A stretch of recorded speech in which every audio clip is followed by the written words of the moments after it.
네, 샨티 출판사 브레이킹 당신이라는 습관을 깨라. 제가 우리가 지금 하는 공부의 맥락을 잡기에 너무 좋기 때문에 필요한 부분을 낭독해 드릴 것입니다. 오늘은 물질과 마음은 분리된 것인가 32페이지부터 해보겠습니다. 관찰 가능한 외부 물질 세계와 생각으로 이루어진 내부 정신 세계의 관계를 유추하는 것은 과학자들과 철학자들에게 항상 어려운 도전이었다. 오늘날에도 우리들 대다수에게 마음은 물질 세계에 거의 영향을 주지 않거나 주목할 만한 영향을 주지 않는다는 것처럼 보인다. 물질 세계가 마음에 영향을 미친다는 것에는 동의할 것이다. 그렇지만 어떻게 우리의 마음이 고정된 삶의 물리적인 변화를 끼칠 수 있을까? 생각을 전환하지 않으면 마음과 물질은 정말 분리된 것처럼 보인다. 전통적인 관점에 약간의 변화가 일어난 시점을 추적해 보기 위해서는 멀리 갈 필요도 없다. 이미 오래전에 석가모니 붓다는 이러한 얘기를 했지만 많은 사람들이 믿은 것은 아니었다. 역사가들은 근대 사람들이 우주는 본질적으로 질서 정연하기에 예측과 설명이 가능하다고 믿었다고 말한다. 17세기의 수학자이자 철학자인 데카르트를 떠올려보라.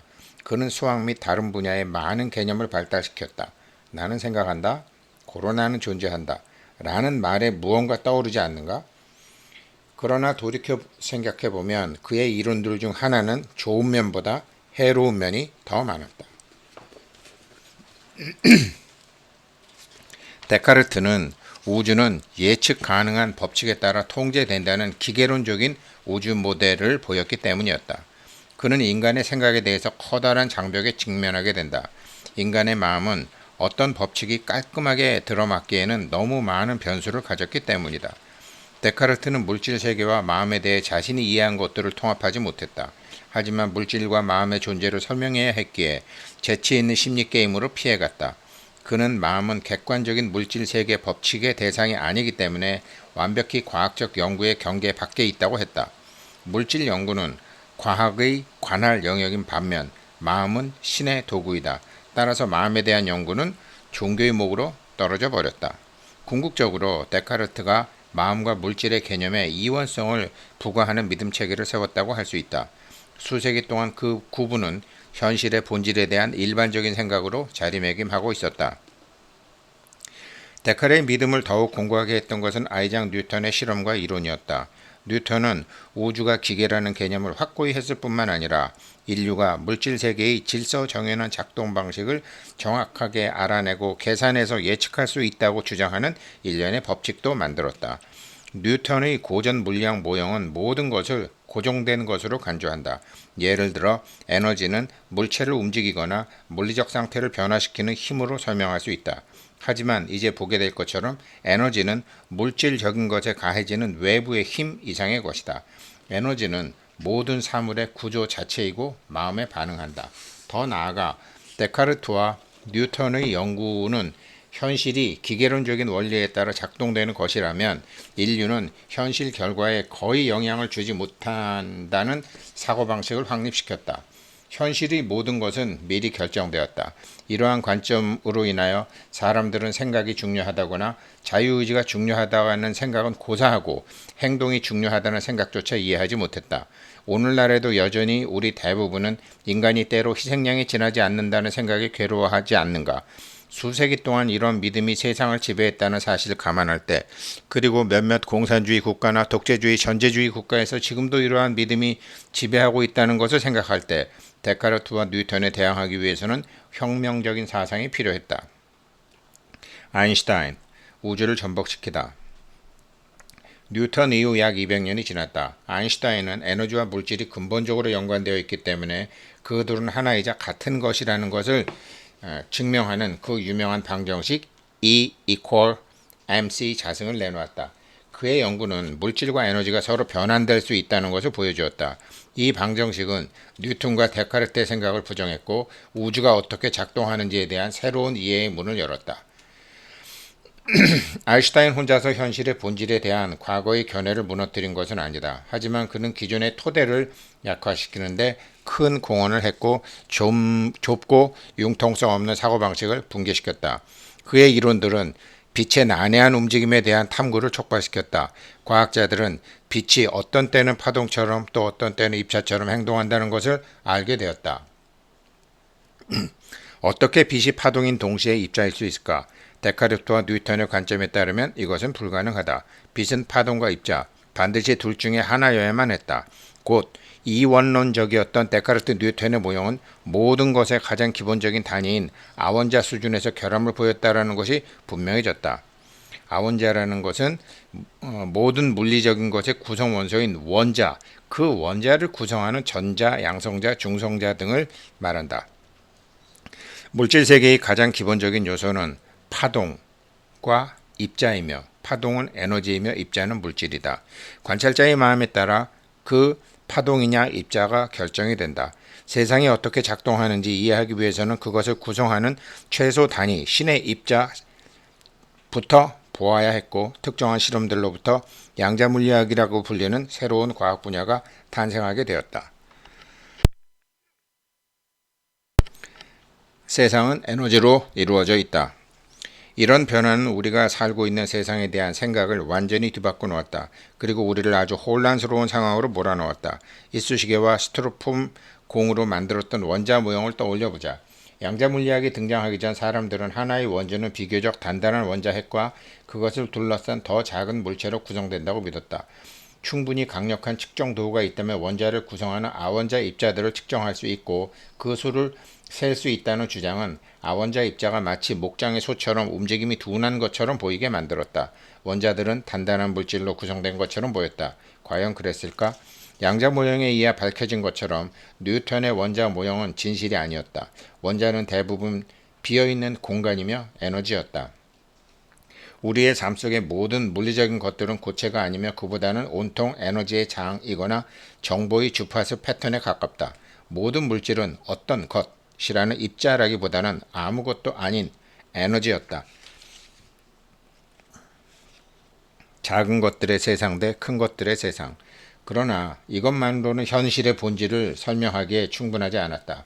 아인슈타인과 같은 다른 이들은 또 다른 수수께끼를 풀어내야만 했다. 물질이 항상 같은 방식으로 행동하는 것처럼 보이지 않았기 때문이었다. 물리학자들이 원자 세계를 관찰하고 측정하기 시작했을 때 양자 수준에서는 원자의 기본 요소들이 큰 물체들과 달리 고전 물리학 법칙을 따르지 않는다는 것을 알아냈다. 큰 세상에서 물체에 관련된 현상들은 예측할 수 있고 재현 가능하며 항상 지속된다. 사과가 나무에서 지구의 중심을 향해 떨어져 뉴턴의 머리에 부딪힐 때까지 그것은 일정한 힘으로 가속됐다. 하지만 입자 형태를 띤 전자들은 예측 불가능하고 특이한 방식으로 움직였다.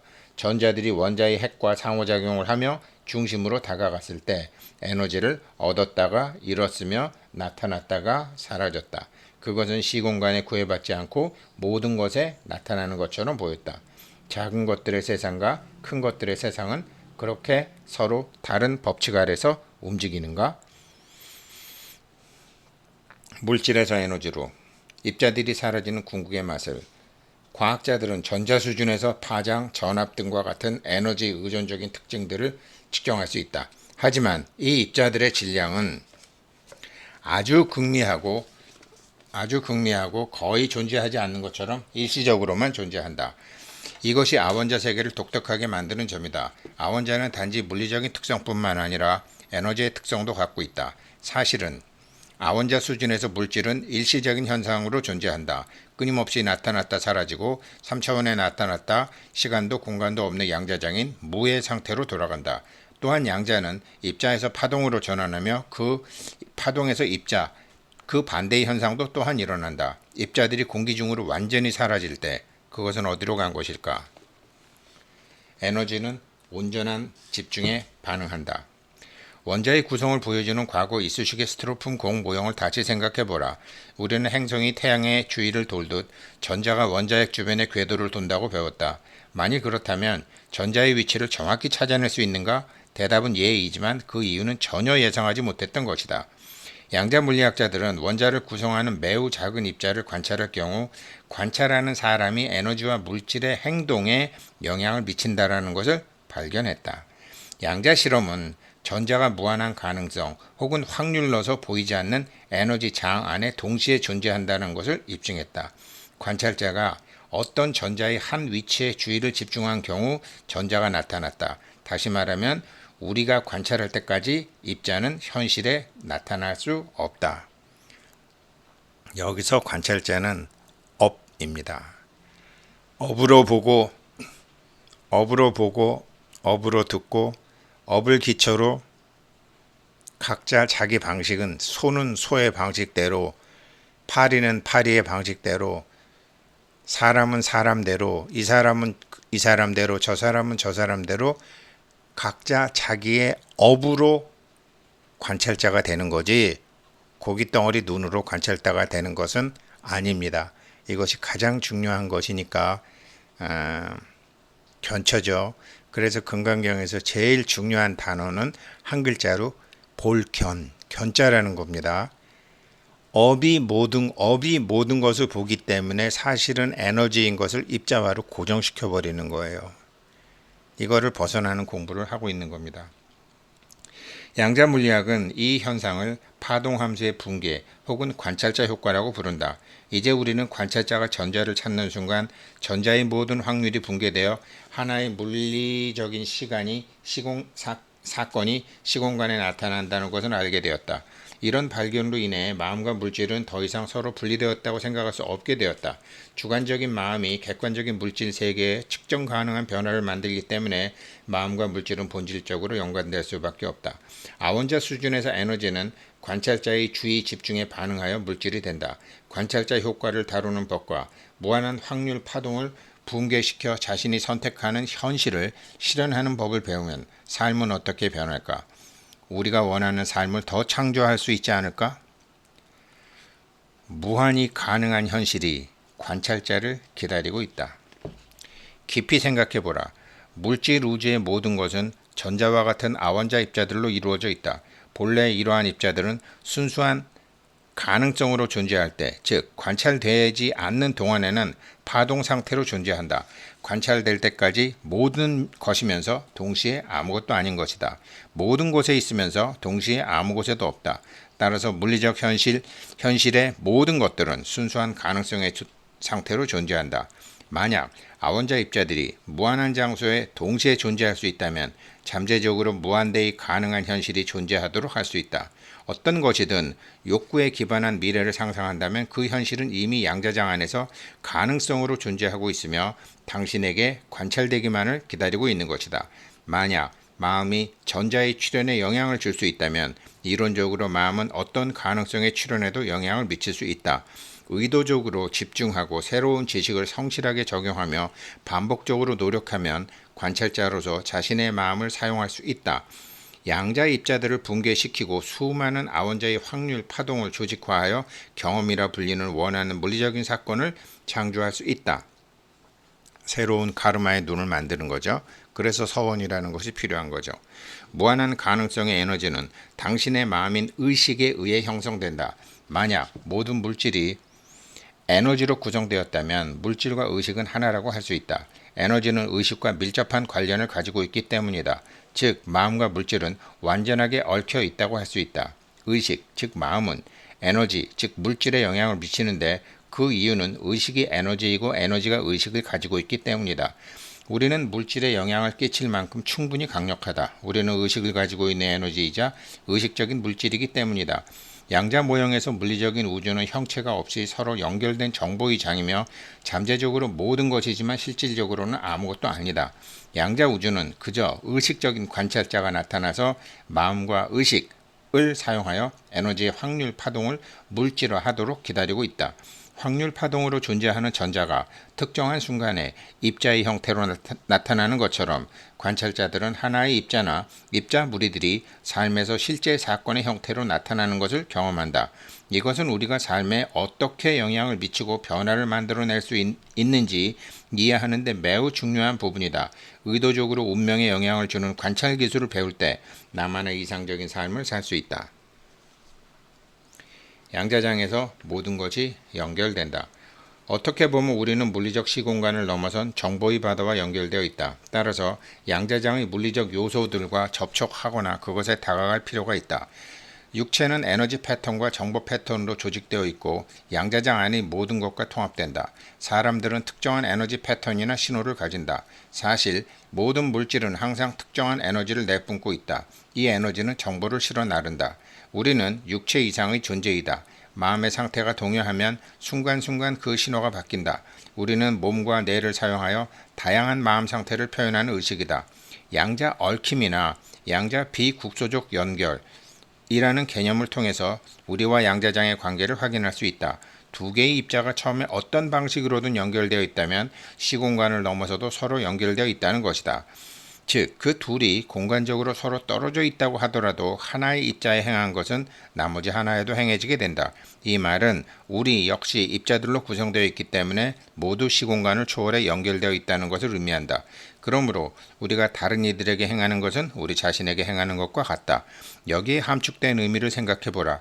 만약 이 개념을 이해할 수 있다면 예상되는 미래에 존재하는 나와 현재의 나 자신이 시공간을 넘어선 차원에서 이미 연결되어 있다는 것에 동의해야 할 것이다. 이렇게 양자 얽힘이나 양자 비국소적 연결, 이 작용의 방법이 2016년 1월과 2월에 하늘에 뜬 오행성이 일렬로 뜬 거나 2022년 6월과 7월에 오행성이 일렬로 뜬 것과 같은 작용으로 이 입 두 개의 입자가 어떠한 원리에 의해서 작동이 되고 있는지를 보여주는 거죠. 그것을 이제 제가 2016년 2월 달하고 2022년 6월에 말씀드린 거죠. 우리가 과거에 영향을 미칠 수 있을까? 우리가 시공간을 가로질러 서로 연결되었다는 것은 우리의 생각과 감정이 원하는 미래의 사건뿐만 아니라 과거의 사건에도 영향을 미칠 수 있다는 것을 의미할까? 2000년 7월 이스라엘의 레오나르도 레이보비치 박사는 무작위 이중 맹점 약효를 좀 더 정확하게 판정하기 위해서 환자와 의사 모두에게 약과 가짜 약의 구별을 알리지 않고 제3자의 관찰자가 약효를 검증하도록 하는 실험, 그 대조 실험을 했다. 그는 한 병원의 폐혈증 환자 3,393명을 대조한 대조 집단과 기조 집단으로 나누었다.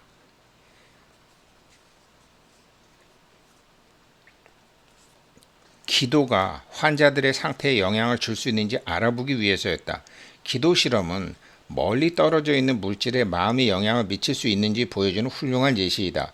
레이보비치는 실험에 참가한 환자들의 절반은 기도를 받도록 하고 나머지 절반은 기도를 받지 않도록 했다.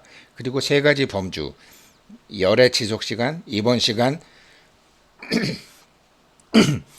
그리고 사망자의 수의 결과를 비교했다. 기도를 받은 집단의 환자들은 열이 일찍 내리고 입원 기간이 단축되었다. 반면에 두 집단 사이의 사망자의 수는 통계적으로 별 차이가 없었다. 이 실험은 기도의 영향을 보여준다. 또한 어떻게 생각과 감정을 통해 양자장에 우리의 의도를 보낼 수 있는지를 입증해준다. 그런데 이 이야기에는 놀라운 사실이 숨겨져 있다. 어느 한 시기에 한 병원에서 동시에 3,000명 이상의 감염 환자가 발생됐다는 것이 이상하게 느껴지지 않는가? 그 병원은 소독 상태가 매우 열악한 곳이었을까? 아니면 폐혈증이 유행하기라도 했단 말인가? 사실 실험에 참가한 환자들은 2000년 2000년 한 해 동안 폐혈증에 감염된 환자들이 아니었다.